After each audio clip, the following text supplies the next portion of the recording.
सचमुच आशा ही सबसे बड़ा दुख है और निराशा ही सबसे बड़ा सुख है, ये बताया दत्तात्रेय जी ने।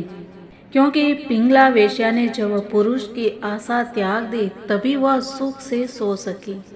जब तक उसको आशा थी तब तक वो पीड़ा से जी रही थी और व्यथित हो रही थी, लेकिन जिस क्षण उसने पुरुष की आशा छोड़ दी वो सुख से चैन की नींद सो सके। और ये हम अपने आसपास हम प्रत्येक दिन देखते हैं कि मनुष्य एक आशा लेकर जी रहा है और सुबह आशा से उठता है और रात को निराशा लेकर सो जाता है, लेकिन वो जगता नहीं है।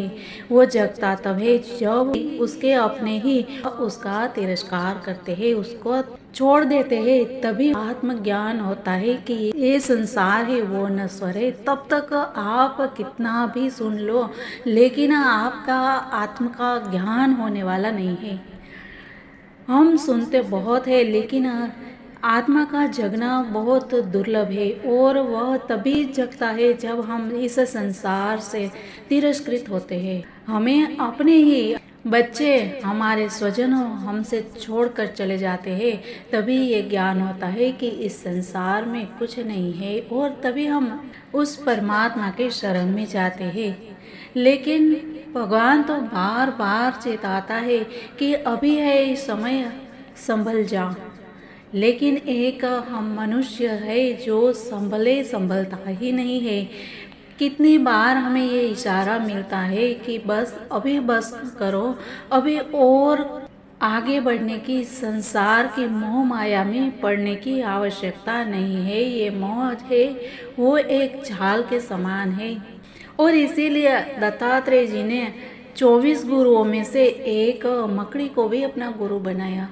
और ये बहुत ही सुंदर आख्यान है जिसे सुनकर मनुष्य तत्क्षण जाग सकता है। ये भी हम लेंगे, लेकिन अभी हम बात कर रहे हैं अपने इस विषय में और हम आगे बढ़ते हैं।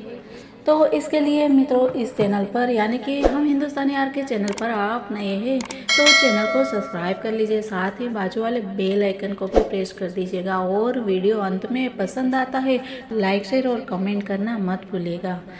राजा जनक और अष्टावक्र का संवाद, और इसमें हम आ गए हैं 16वां अध्याय पे और उसका नाम है स्वरूप स्थिति में सुख शांति।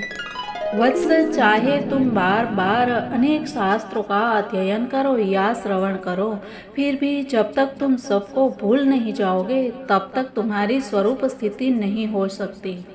विवेकी, तुम भोग करो, कर्म करो या समाधि लगाओ, तुम्हें परम सुख शांति का अनुभव तभी होगा जब तुम्हारे चित्त से सभी आशाएं सर्वथा मिट जाएंगी।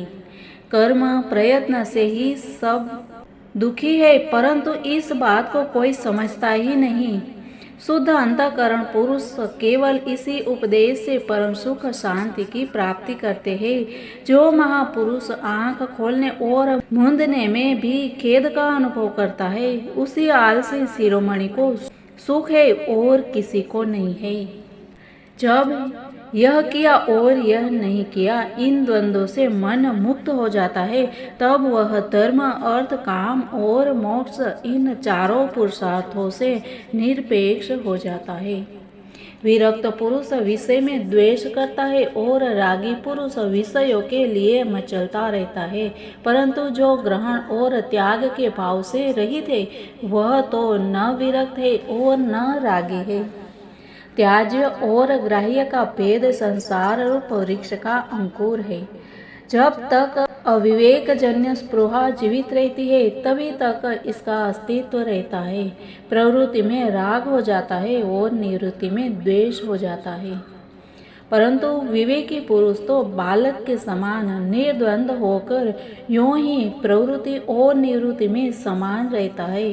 रागी पुरुष दुख से छूटने की इच्छा से संसार का त्याग करना चाहता है, परंतु वितराग पुरुष दुख रहित होने के कारण संसार में भी खेद का अनुभव नहीं करता।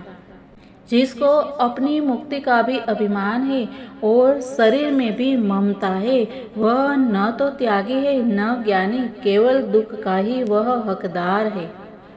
चाहे तुम्हें शिवजी, भगवान विष्णु अथवा ब्रह्मा ही उपदेश क्यों न करे, फिर भी सबका विस्मरण हुए बिना तुम्हारी स्वरूप स्थिति नहीं हो सकती।